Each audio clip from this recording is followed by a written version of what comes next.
नसरापूर येथे 3.5 वर्षांच्या मुलीवरती अत्याचार करून तिचा खून करणारा भीमराव कांबळे याला अखेर कोर्टानं फाशीची शिक्षा सुनावली आहे। सुट्टीला आजीच्या घरी आलेल्या 3.5 वर्षांच्या मुलीवर भीमराव कांबळे या नराधमानं अत्याचार करत दगडानं ठेचून तिची निर्घृणपणे हत्या केली होती। या प्रकरणानं संपूर्ण राज्यात संतापाची लाट उसळली होती आणि त्यामुळेच या प्रकरणाच्या निकालाकडे सगळ्यांचंच लक्ष लागलेलं होतं। विशेष न्यायाधीश SR साळुंखे यांनी आज या प्रकरणी निकाल दिला आणि या नराधमाला फाशीची शिक्षा सुनावली। या प्रकरणाचा तपास आणि न्यायालयीन प्रक्रिया वेगाने पूर्ण झाल्यानं हा खटला अल्पावधीतच निकाली लागला। गुन्हा घडल्यापासून केवळ 2 महिन्यांच्या आत हा खटला निकाली निघालाय।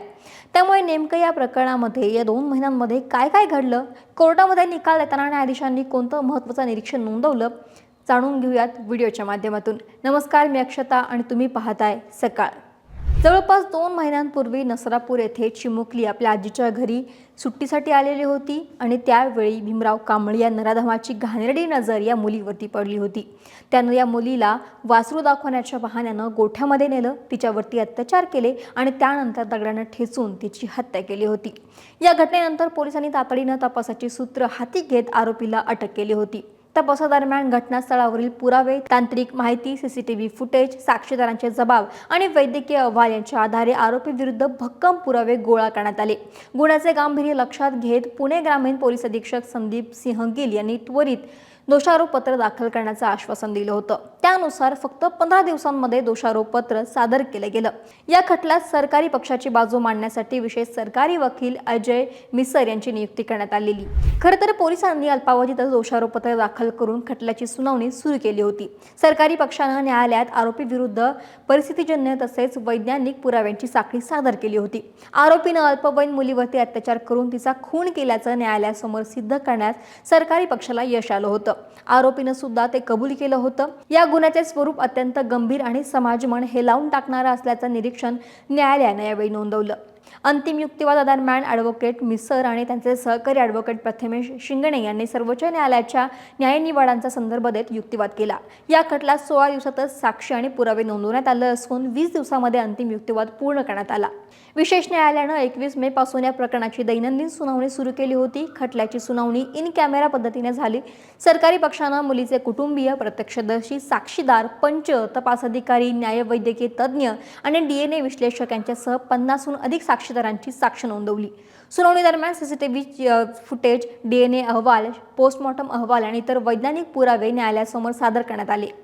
या प्रकरणात काही पुरावे महत्त्वाचे ठरले, म्हणजे गुन्ह्यापूर्वी आरोपीनं घटनास्थळ आणि परिसरात घरांची केलेली रेखी, मुख्य साक्षीदार आणि बालसाक्षीदार यांना दिलेले जबाब, यासोबतच घटनास्थळाचे पंचनामे, आरोपीची ओळख परेड आणि जप्त मुद्देमाल, न्यायवैद्यकीय प्रयोगशाळेच्या विश्लेषण अहवालातून गुन्ह्यांची साखळी सिद्ध झाली। तपासातील चेन ऑफ कस्टडी अखंड असल्यानं पुराव्यांमध्ये कोणतीही छेडछाड झाली नसल्याचंही स्पष्ट झालं। यासोबतच CCTV फुटेज आणि काही न्यायवैद्यकीय प्रयोगशाळेचे अहवाल हे मांडले गेले। हे वैद्यकीय पुरावे न्यायालयासमोर मांडले गेले आणि अशा पद्धतीनं सर्वाधिक गतीनं हा निकाल लावला गेला। सर्वाधिक गतीनं निकाल लागलेला राज्यातील हा पहिलाच खटला असल्याचं बोललं जातंय। जलद गतीनं चाललेल्या या प्रकरणाचा केवळ 2 महिन्यातच निकाल लागला। अत्याचार आणि खून प्रकरणात राज्याच्या न्यायव्यवस्थेच्या इतिहासात इतक्या जलद पुरावा नोंदवल्याचा हा पहिलाच खटला आहे। या गुन्ह्यात पोलिसांनी केवळ 16 दिवसांमध्ये दोषारोपपत्र दाखल केलं होतं।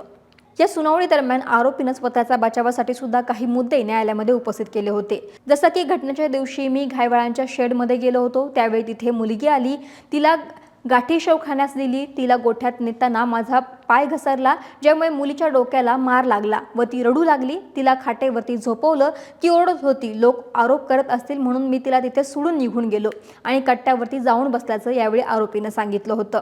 दरम्यान सुनावणी दरम्यान सरकारी पक्षाने हा गुन्हा दुर्मिळातील दुर्मिळ स्वरूपाचा असल्याचा युक्तिवाद केला होता। तसेच आरोपीला कठोरातील कठोर शिक्षा देण्याची मागणीही करण्यात आली होती।